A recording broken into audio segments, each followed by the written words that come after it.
Well, here we go again, living the plastic dream. I've got this door ready to go on, and you can see the white. That's where I've built up all the edge. I also fixed this corner down here, and fixed the corner in the back, and also build up the edge at the top of the back of the door. And I'll just take you over there. Got my jack set up, ready to go. And all these big long door GMs use the S-bar hinge, which you can see, or spring, which you can see here. And I had to replace this one. They just lose tension after a while. And if you have to replace one of these, those are the two weapons of choice. So all you have to do is you feed the spring through from the top, get it down into the two slots, and it's going to hang low. Then you put your screwdriver in there and pry the spring back, and while you've got it pried back, take your hammer and drive it up. And there is a pocket up in here which the end of that spring fits into, and it sets the tension. So I'll get that door hung and I'll bring you back. So I've rehung the door. And what I've been doing is, when I started, the back of the door was really low, and I've been slowly bringing it up. And as I've been bringing it up, I've been opening up my gap as I go. So I started with the door pushed back as far as I possibly could, because remember, I only guessed at what this line was going to be. Got the door to hang, and then tried to close it without these two edges hitting. So once I got it to close, then I started, this is my weapon of choice to begin with, just a piece of scrap with some 80 stuck onto it. I started working the gap and slowly bringing the back of the door up. So as you bring the back of the door up, it tightens this gap. So you bring the door up, you open the gap. Bring the door up again, open the gap. Just keep walking it up until the back of that door is in position.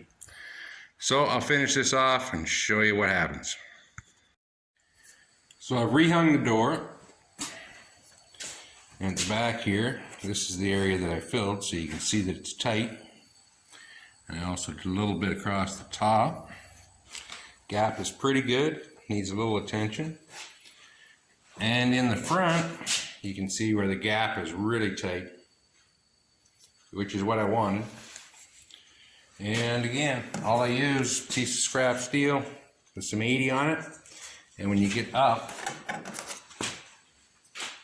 into these corners where you're onto a curve, what I use is a piece of a shim shingle. That's just the narrow end. So what it does is it will actually bend or conform or whatever and open these all up. So I'll bring you back for a quick look when I'm done. So I'm finally happy with my door gaps, got them all cleaned up. Right in about that 3/16. And I didn't do all the shaping on just the door. These things really have bad body lines on them. And I ended up taking part of this line out of the actual fender because it came down and then basically went as a straight line where it should be curved like the door is. So, you know, work the opposite side just to get the end result of what I wanted. And back all fixed up. Gaps are right on. So I've now moved and started working on the T-tops. Cars with no roofs just make no sense to me at all. But not my car, so who cares? If you notice the one on the right, and then notice the line where the T-top meets the roof line on the one on the left. You notice where at the center it's high, comes down almost flush, and then high on the outside. Well, this one was similar. So, because that's acrylic enamel that's on there, it gave me some thickness to work with, And I don't even mind on this thing if I get down into the gel coat. But I'll never get it down so it's actually right flush. It's pretty close there, but I want it at least consistent. So what I'm using is, because these have a curve front to back and side to side, is a combination of a short straight board, which the boards I use have a little bit of flex to them. And then when we get into the big radius up the front here, I will use this one here, and I'll show you this one another time when we get to blocking. I've got both sides of the T-roofs scuffed, and I just peeled the gasket for the roof seal, or whatever you might want to call it. But if you'll notice, all this black goo in here, and same along the front, all this here, that's not rubber. What that is it's urethane. So all that tells me is this thing leaked at some point in time. And whether the urethane fixed it or not, I have no idea, but I do have my doubts. But I do have the cure for leaking T-roofs. Drive it on sunny days. This is the left-hand side. I thought I might as well show you how they come apart. This is the track, which holds the rubber in the very outside, and it's held on with 4 machine screws, which I'm surprised came out of both sides. And then under that we've got more goo, so I will clean that up. And then there are 3 pop rivets which hold this piece of trim on. So I'll get it cleaned up, get the rivets out of it, and show you how it comes off. So I've taken the chrome strip off the outside. Once you drill the rivets, it's just a gentle pry, and these do have a curve in them.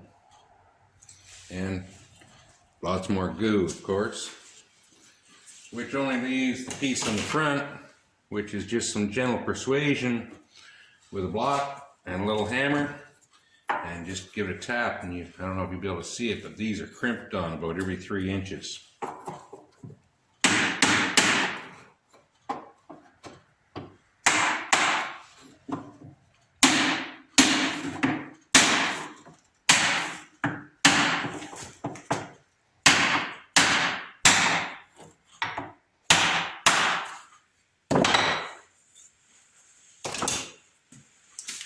And on the top side, there is a groove all along this front edge that is crimped into. So it'll just go back on the same way with some gentle persuasion from the opposite direction.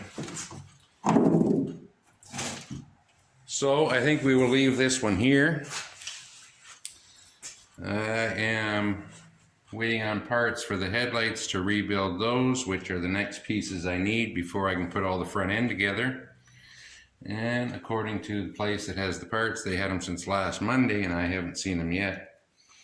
So I may have to rattle their cage. Anyway, till next time, catch you later.